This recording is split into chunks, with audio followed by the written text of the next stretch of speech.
Di tengah medan perang berkecamuk, di mana pasukan saling membantai satu sama lain. Selayaknya singa yang mengamuk, terlihat seseorang tengah membantai pasukan-pasukan musuh yang menerjangnya. Tapi tidak lama, dia mendengar bisikan-bisikan yang menghentikan pergerakannya. Tidak dapat bergerak, dia diterjang oleh seseorang dengan sebuah pedang yang membuatnya segera terbangun dari mimpi itu. Keluar dari tenda, dia melihat perkemahan pasukannya dan sebuah tembok besar. Tembok Konstantinopel. Setiap kekaisaran memiliki awal, ditempa dengan darah, baja, kekayaan, dan sebuah penaklukan. Dari sebuah pembantaian, satu penguasa akan muncul sebagai pemenang, dan mengubah jalannya sejarah selama 300 tahun ke depan. Agar satu kekaisaran dapat bangkit, dan kekaisaran lain harus jatuh. Pada tahun 1453, Kaisar Romawi Konstantinus XI, dan Sultan Mehmed II, dari Kesultanan Turki Utsmani, melancarkan serangan besar memperebutkan Konstantinopel, yang mana sudah 23 pasukan mencoba menaklukkan kota legendaris ini, dan semuanya gagal. Membicarakan Konstantinopel, Konstantinopel sendiri adalah kota yang ditakdirkan menjadi pusat dunia, selayaknya sebuah engsel di antara penghubung antara Asia, Eropa, Laut Hitam, wilayah Mediterania, dunia Balkan, bahkan negara-negara kota Italia, menjadikannya memiliki lokasi sangat strategis. Selain juga merupakan kota terbesar di Mediterania, kota ini selalu disebut sebagai Tanah Perjanjian. Karena lokasinya strategis, konon siapapun yang menguasai Konstantinopel akan menguasai dunia. Pada tahun 1451, atau kurang lebih 2 tahun sebelum pengepungan, pelindung dan penguasa Konstantinopel adalah Kaisar Konstantinus ke-11. Seorang autokrat yang melebihi para kaisar Romawi sebelumnya, yang memiliki sifat sangat berani, serta berprinsip rela mengorbankan benar-benar segalanya demi untuk melindungi Konstantinopel. Tapi ancaman terbesar bagi 1100 tahun pemerintahan Romawi adalah seteru lama mereka, para pemimpin Ottoman. Orang-orang para mantan panglima perang dan pengembara Anatolia, yang membangun kekaisaran yang berkembang dari Asia, hingga menjangkau sampai ke Eropa Timur. Berawal dari kematian Sultan Ottoman, Murad II, yang merupakan ayah Mehmed, pada tahun 1451, mengakibatkan serangkaian peristiwa yang membawa Ottoman dan Romawi ke ambang peperangan. 2,5 tahun sebelum pengepungan, sejauh 321 km dari Konstantinopel, putra Sultan Murad II, Mehmed II, telah mengabdi sebagai gubernur Manisa di Provinsi Aegea, untuk hidup beberapa tahun setengah terasing, sebagai hukuman setelah bertengkar dengan anggota istana ayahnya. Tidak lama, Zaganos Pasa yang merupakan orang kepercayaan Mehmed datang, dan memberikan kabar bahwa ayahnya telah wafat dan memberikan informasi tentang tersebarnya desas-desus, bahwa Wazir Agung, atau Perdana Menteri dan para anggota lain di istana sedang membahas rencana untuk seorang pengganti. Mendengar itu mereka bergegas pergi ke kota dengan kuda.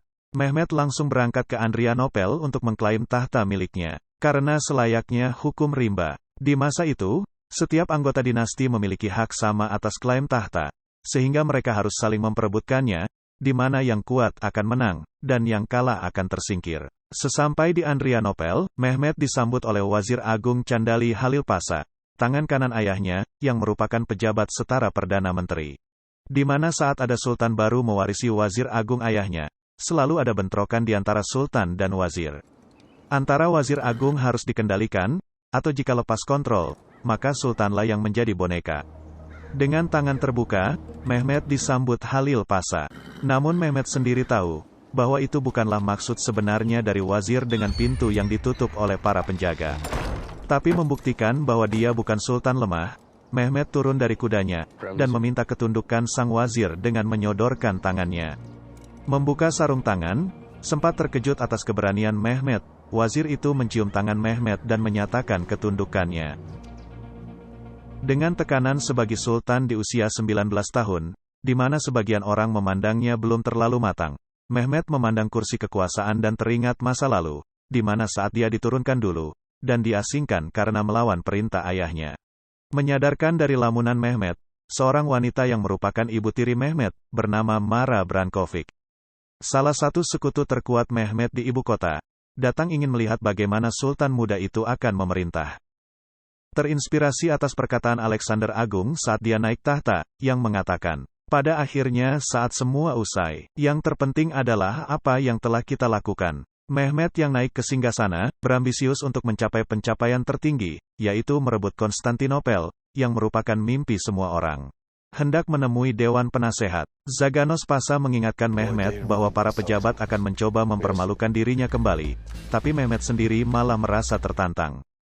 Saat itu, Dewan Penasihat Mehmet sendiri terbagi dalam dua kubu. Antara para penasihat muda, dipimpin Zaganos Pasa, dan para menteri ayahnya yang meragukan kepemimpinan dirinya.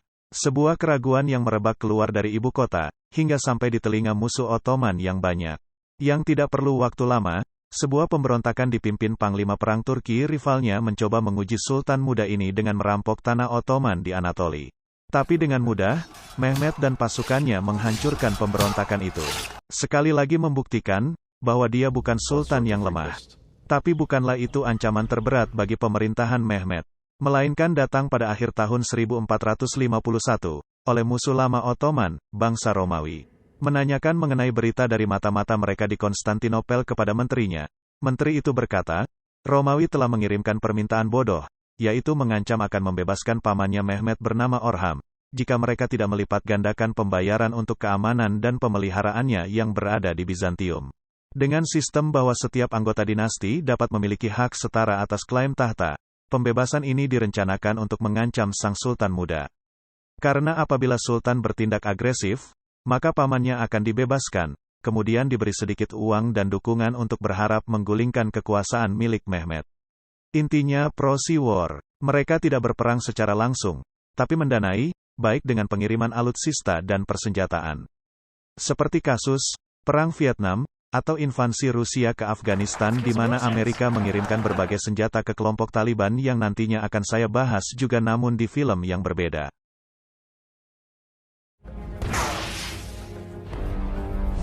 Melanjutkan kembali, sebenarnya Konstantinus salah perhitungan. Tindakan yang mereka lakukan ini malah menjadi sebuah kesalahan amat buruk, di mana Sultan menganggap ini sebagai pernyataan perang dan bisa menjadikan ini sebagai kasus bel untuk menyatakan perang dan mendapatkan dukungan. Menanggapi ancaman Romawi itu, Mehmet mengungkapkan rencananya yang bernama Rumeli Hisara, atau benteng di negeri Romawi. Mehmet memerintahkan untuk membangun benteng bersenjatakan meriam-meriam berlokasi strategis, di sisi Eropa dari Selat Bosporus, yang memutus semua pasokan dan bantuan militer dari sekutu Romawi di Laut Hitam, yang membuatnya dijuluki sebagai pemotong tenggorokan. Mendengar rencana itu, Halil Pasa mengingatkan bahwa ini bukan diplomasi, tapi tindakan perang dan meminta Sultan mempertimbangkan kembali karena dengan adanya benteng di wilayah Romawi itu, Romawi akan memprovokasi. Tapi dengan santai, Sultan berkata apapun yang ada di dalam tembok Konstantinopel adalah milik Romawi, sementara di luar adalah milik mereka dan menyuruh Halil untuk pergi karena dia terus menolak usulan Sultan ini. Terlepas dari ketidaksetujuan Halil, pembangunan tetap dilakukan dan secara mengejutkan selesai hanya dalam 4,5 bulan. Membawa bangsa Ottoman dan Romawi selangkah lebih dekat kepada peperangan. Atas hal itu, Kaisar Konstantinus mengirim utusan ke istana Mehmet untuk memprotes pembangunan ini, tapi segera diusir oleh Mehmet. Tak kenal menyerah, Konstantinus mengirim lebih banyak utusan dengan juga membawa banyak hadiah dengan pesan, bisakah setidaknya kami pastikan ini bukan serangan pada Konstantinopel? Tapi tidak seperti sebelumnya yang ramah, kali ini Sultan sudah tidak segan lagi. Dia mengeksekusi para utusan itu, dan membiarkan salah satu hidup untuk membawa kepala mereka seolah memberikan pesan ke kekaisaran untuk menyimpulkan sendiri maksud sang sultan. Dengan peristiwa itu, keributan terjadi di Dewan Konstantinus. Dengan berapi-api, mereka menyuarakan untuk membalas perbuatan Mehmet dan memberikan pelajaran kepada bocah baru naik tahta itu, untuk memberikan tamparan Romawi kepadanya, disertai gelak tawa. Tapi Kaisar sendiri berpikiran lain. Dia pun menanyakan siapa yang akan menyampaikan tamparan itu dan menantang mereka, yang membuat mereka terdiam. Tidak seperti mereka yang meremehkan Mehmet, Kaisar berpikir bahwa Mehmet adalah ancaman nyata, tapi kekuatan bukanlah jawaban. Karena dia juga menyadari betapa lemahnya mereka sekarang. Dia menyampaikan harus menghindari konfrontasi sampai bantuan Katolik tiba dari Eropa. Tapi mendengar itu, tangan kanan Kaisar, Grand Duke, atau Perdana Menteri, Lukas Notaras memprotes Kaisar dengan mengatakan, jika umat Katolik adalah satu-satunya harapan kita, maka celakalah kita. Dia lebih baik melihat sorban, daripada topi kardinal di dalam tembok. Sebagai pusat kekristenan ortodoks, seperti mayoritas warga kota dari istana Kaisar, Notaras sendiri adalah orang Yunani dan Kristen Ortodoks yang tak percaya pada gereja Katolik Eropa akibat perpecahan yang terjadi 4 abad sebelumnya. Sekedar informasi, pada Perang Salib keempat, 4 abad sebelumnya, bukanlah Muslim yang menghancurkan mereka. Tapi justru tentara salib mereka sendirilah yang merampok, merampas, membantai saudara mereka sendiri di Konstantinopel, karena tergiur oleh kemewahan Konstantinopel. Notaras sendiri yang tahu sejarah kebengisan dan kelam itu menjadi trauma atas peristiwa itu. Tapi menghadapi ancaman Ottoman, kota ini sangat membutuhkan tentara dan kapal dari Sri Paus. Membuat keributan pecah oleh kedua kubu yang setuju dengan kaisar maupun notaras, dengan kaisar mencoba menenangkan mereka dengan mengatakan kita semua saudara di mata Tuhan, dan mengatakan bahwa saat ini telah ada utusan yang dikirim ke Vatikan, serta semua istana Eropa untuk mengamankan barisan pertahanan mereka. Selain itu, sudah ada pasukan bayaran Genova yang menuju ke kota ini. Atas keputusan itu, pujian untuk sang kaisar dilontarkan. Tapi untuk notaras yang merupakan orang terkaya dan merupakan saudagar di Konstantinopel sendiri kecewa, dan berpikiran lain. Selain karena alasan pertama tadi, karena kepentingan bisnis dari mulai Anatolia hingga Italia. Tak ada kerugian lebih besar dalam perang melawan Ottoman selain dirinya. Hingga dia pun memerintahkan untuk mengirimkan berita ini kepada orang Ottoman yang dikenalnya. Seorang pria berjubah masuk ke sebuah bar menemui notaras. Ternyata orang itu adalah Halil Pasha, yang bermuka masam dan mengatakan, bahwa sultan yang memiliki sifat muda, angkuh dan ambisius tidak akan terpengaruh untuk mengakhiri perang. Lukas sendiri berusaha membujuk Halil Pasha dengan mengatakan, bahwa perang itu buruk untuk semuanya. Selain untuknya, itu juga buruk untuk kepentingan Halil Pasha di ibu kota. Sebagai seorang pedagang, Lukas yang merupakan orang terkaya di negeri Balkan mencoba berada di semua pihak demi keuntungannya sendiri. Melanjutkan, Lukas membicarakan mengenai isu kaisar ingin membebaskan Pangeran Orhan dan mempersenjatainya, yang segera dibalas oleh Halil Pasha. Apakah maksudnya adalah dengan persenjataan win anggur? Membuat mereka berdua tertawa. Karena sebagaimana diketahui, pangeran itu tidak dikenal akan ketangkasannya, melainkan oleh tabiat buruk miliknya. Lukas bersikeras meminta Halil Pasha untuk membujuk Sultan untuk berdamai dengan kekaisaran, di mana dapat dipastikan oleh Lukas sendiri bahwa dia bisa meyakinkan kaisar untuk bersepakat untuk menghindari perang, dengan perjanjian yang menguntungkan kedua belah pihak. Halil Pasha berdiri, dan kembali diberitahu jika Sultan bersikeras ingin merebut kota itu. Lukas mengancam tak suka jika memikirkan Halil Pasha sekarat di sisi Sultan dalam perang yang dapat dihindari dengan mudah. Tapi Halil kemudian justru membalas, jika pihakmu yang kalah, aku akan duduk di barisan depan dalam pemenggalanmu, teman lamaku. Kemudian pergi, yang tanpa mereka sadari, seseorang tengah mengintai mereka. Dapat informasi dari mata-matanya, Sultan marah besar. Tapi segera disuruh bersabar oleh ibu tirinya, serta dinasehati agar tetap menjaga agar Halil tetap berada di sisinya karena pengaruh Halil Pasha itu begitu besar. Selain karena bagaimanapun Mehmet adalah sultan baru yang relatif belum teruji. Baru naik tahta lalu langsung memecat dan mengeksekusi orang, takkan memberikan banyak kawan. Meski dalam beberapa hal, itu adalah keputusan taktis. Tapi dalam hal ini, itu justru akan menjadi bumerang bagi Mehmet. Menambahkan, sang ibu menasehati Mehmet agar menggunakan strategi dengan mengandalkan kecerobohan Halil Pasha sendiri demi keuntungannya. Tengah malam, Zaganos Pasha beserta 2 pengawal menggedor pintu milik Halil Pasha, dan menyuruhnya untuk menghadap Sultan sekarang juga. Berpakaian serta mengambil sekantung emas, dia menghadap Sultan. Berkeringat dingin, Halil Pasha berlutut dan menyodorkan sekantung emas meminta izin berbicara. Mengambil kantung itu, Mehmet menanyakan untuk apa itu. Di mana Halil segera menjelaskan bahwa itu merupakan tradisi apabila seseorang dipanggil tengah malam oleh Sultan seperti ini. Mengembalikan emas itu, Sultan mengatakan tidak membutuhkan emas, tapi telinga Halil. Sang Sultan kemudian mengatakan, bahwa dia baru saja terbangun dari mimpi. Sebuah mimpi di mana dia melihat ayahnya, para leluhurnya, Osman, yang menunjukkan jalan ke depan. Yaitu jalan yang membawa ke Konstantinopel dengan gerbang-gerbang kota itu bergerak membuka. Membuat Sultan langsung berjalan ke gereja Hagia Sophia. Di mana di sana dia melihat apel merah, atau tahta diberikan kepadanya. Sultan menambahkan, bahwa Allah Subhanahu wa Ta'ala telah mengirimkan penglihatan kepadanya, yaitu memerintahkan Sultan untuk merebut Konstantinopel, sehingga dia tidak memiliki pilihan selain menuruti kehendaknya.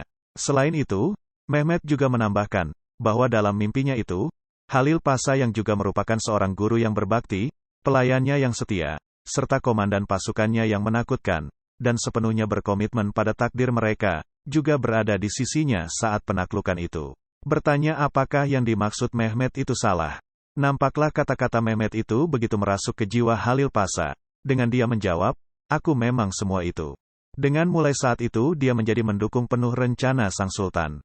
Dengan ini Mehmet memainkan posisinya dengan sangat bijak. Dia bisa menenangkan Pasha, juga bisa memanfaatkannya.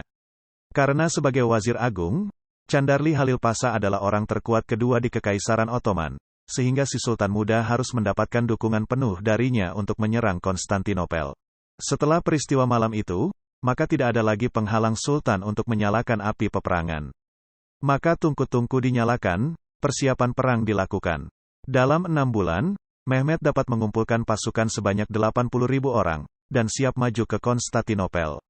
Ketika semua telah hampir siap, tidak perlu menunggu lama, pasukan Mehmet segera merebut dan menghancurkan sisa pos-pos pasukan Romawi dari wilayah di sekitar Konstantinopel, yang makin mengasingkan keberadaan Konstantinopel itu sendiri, bahkan sebelum peperangan yang sebenarnya dimulai. Adapun tambahan terbesar mesin perang Ottoman belum tiba. Dipanggil ke istana menghadap Sultan. 2 orang, Orban dan anaknya Yakob, yang merupakan pembuat meriam dari Hungaria yang beragama Kristen, memberikan gambaran mengenai cetak biru sebuah meriam raksasa yang dinamai Basilika, yang menurut dirinya dapat meruntuhkan tembok Theodosian Konstantinopel, yang konon tidak tertembus. Sebagai orang Kristen, Sultan menanyakan, kenapa dia tidak menawarkan saja senjata ini kepada Konstantinus, yang segera dijawab, bahwa ini semua masalah harga. Konstantinus tidak bisa membayar harga atas pengetahuan Orban, sehingga dia memilih menawarkan kepada Sultan, yang dia tahu bahwa Sultan dapat membayarnya. Sultan pun penasaran atas berapa harga yang ditawarkan oleh Orban, yang tanpa basa-basi segera menjawab, berharga 10.000 dukat, yang membuat Sultan tertawa atas keberanian, dan tanpa keraguan untuk Orban mematok harga yang begitu sangat-sangat tinggi.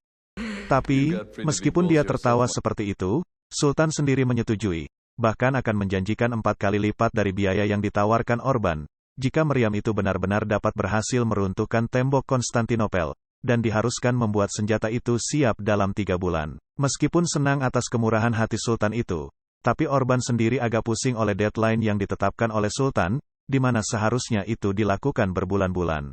Tapi dengan hadiah sebesar itu, dan kepercayaan dirinya, tanpa berlama-lama proses pembuatan segera dimulai. Meriam ini sendiri adalah meriam terbesar yang pernah dibuat pada masa itu. Dengan pengibaratan, saat dinyalakan hewan-hewan akan pingsan di ladang. Para wanita akan tiba-tiba melahirkan, karena bunyinya sangat keras, di mana meriam itu memuntahkan bola meriam berdiameter 2,5 meter sejauh 1,6 km. Meskipun itu mengagumkan, tapi sebenarnya visi untuk membuat senjata seperti itu adalah sungguh luar biasa, terutama pada masa awal itu, senjata rawan meledak. Jadi jika kita pikirkan kembali, bayangkan sebuah tabung logam besar yang dimasukkan bubuk mesiu, lalu kita bakar agar proyektil keluar, kemungkinan meledak di wajah, sebesar pula meledak di area musuh. Di lain sisi, Konstantinopel juga memiliki senjata rahasia tersendiri. Mereka adalah tentara bayaran dari Genova. Giovanni Giustiniani Longo, yang disambut meriah oleh rakyat Konstantinopel, merupakan sosok gagah yang juga terkenal sebagai ahli dalam mempertahankan kota bertembok. Merupakan juga seorang bajak laut yang mengkhususkan diri menyerang kapal-kapal dari Mesir, yang begitu parahnya, hingga pemerintah Genova sendiri telah menuntut dia, yang membuat dia kabur dan jadi prajurit bayaran agar tidak diadili. Memandang ke atas, dia terfokus kepada kecantikan seorang wanita. Setelah penyambutan itu, Kaisar menyambut kedatangan Giustiniani dalam acara perjamuan. Yang menurut catatan sejarah, Kaisar menjanjikan sebuah pulau Lembos kepadanya. Menanyakan pendapat atas situasi mereka, Giustiniani menjelaskan dalam perhitungannya Kaisar hanya punya hampir sebanyak 7.000 tentara dan beberapa kecil meriam yang memberikan bukan hanya kesan gawat, tapi sangat gawat. Mendengar itu, Kaisar meminta dukungan Giustiniani untuk menahan pasukan Ottoman, sampai bantuan dari Paus diharapkan akan datang beberapa minggu ke depan. Tapi Giustiniani ketrigger dengan mengatakan, bahwa berdasarkan pengalaman bisnisnya, kata harapan itu adalah sesuatu yang akan membunuh dirinya. Kaisar pun memohon karena nasib kota ini ada di tangannya. Mendengar itu, Giustiniani tersenyum dan meyakinkan Kaisar, bahwa orang Turki tidak suka mengepung lama-lama, apalagi dengan tembok-tembok besar mereka. Sedikit tenang, Kaisar pun menjadikan Gustiani sebagai kepala pertahanan darurat yang diharuskan menjaga tembok sejauh 22,5 km. Tanpa mereka tahu, seorang pelayan yang merupakan orang milik Lukas Notaras menguping pembicaraan mereka, dan memberitahukan informasi itu kepada Notaras yang segera diteruskan kepada orang Ottoman yang dikenalnya. Setelah persiapan besar telah selesai, pasukan-pasukan besar Turki berbaris panjang berjalan menuju Konstantinopel yang berjarak 238 km. Setelah perjalanan panjang, pasukan Ottoman tiba di luar kota Konstantinopel saat hari Paskah yang merupakan hari tersuci dalam dunia Kristen. Karena tak ada pasukan profesional berkeliaran sejak zaman Romawi. Melihat besarnya pasukan ini, membuat orang-orang yang melihat dari atas tembok menjadi ketakutan. Seperti halnya Konstantinus sendiri yang mengatakan bahwa dia tidak berharap hari ini akan tiba.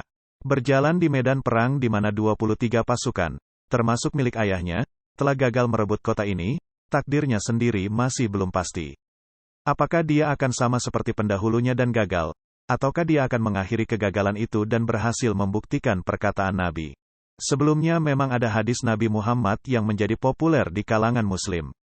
Yang kurang lebih seperti ini, sudah pasti kau, bangsa Islam akan menaklukkan Konstantinopel, betapa hebatnya komandannya itu, komandan bangsa itu, betapa mengagumkan dan hebatnya pasukan itu nanti, pasukan bangsa itu. Sebuah hadis yang menjadikan penyemangat bagi Mehmet untuk berusaha menjadi penakluk Konstantinopel yang termasyhur dan membuktikan bahwa dia adalah orang yang terpilih itu. Di Konstantinopel sendiri, ritual keagamaan juga digelar kepada pasukan yang hendak berperang. Gustiani pun menyapa wanita yang dilihatnya tadi saat kedatangannya, yang merupakan putri penasehat Kaisar, George Seprantes, bernama Terma. Melihat begitu besarnya pasukan Turki, Terma menyayangkan kenapa harus banyak orang akan mati, tapi dijawab Gustiani bahwa memang begitulah medan perang, dan dia sendiri tidak berniat mati. Keesokan harinya, pada tanggal 6 April tahun 1453, Mehmet mengirimkan tawaran terakhir gencatan senjata kepada Kaisar Konstantinus, sebagai tradisi aturan perang Islam yang menentukan cara memperlakukan orang seperti itu, untuk memberikan mereka kesempatan berubah pikiran, guna menegosiasikan perjanjian baru, sebuah kesempatan untuk membebaskan diri dari kemungkinan pertumpahan darah. Sesampai di hadapan Kaisar, para utusan mengatakan, bahwa Sultan Mehmet akan bermurah hati, mengampuni nyawa warga kota ini dan tak akan melukai satu pun keluarga mereka, ataupun harta mereka, jika Kaisar menyerah secara sukarela. Bahkan rakyat Konstantinopel boleh mempertahankan harta mereka. Tidak akan ada penjarahan. Sebagai imbalan untuk Kaisar membuka gerbang kota ini, dan mencium tangan Sultan sebagai tanda ketundukan, di mana Sultan Mehmet akan menjadi penguasa tunggal bangsa Romawi. Tapi tentu saja langsung ditolak mentah-mentah oleh sang Kaisar. Pembawa pesan pun kembali membawa berita penolakan Konstantinus kepada Sultan. Maka meriam disiapkan dan gemuruh pasukan terdengar di kedua sisi saling memberikan perang mental. Setelah Sultan Mehmet memberikan aba-aba, meriam kemudian ditembakkan.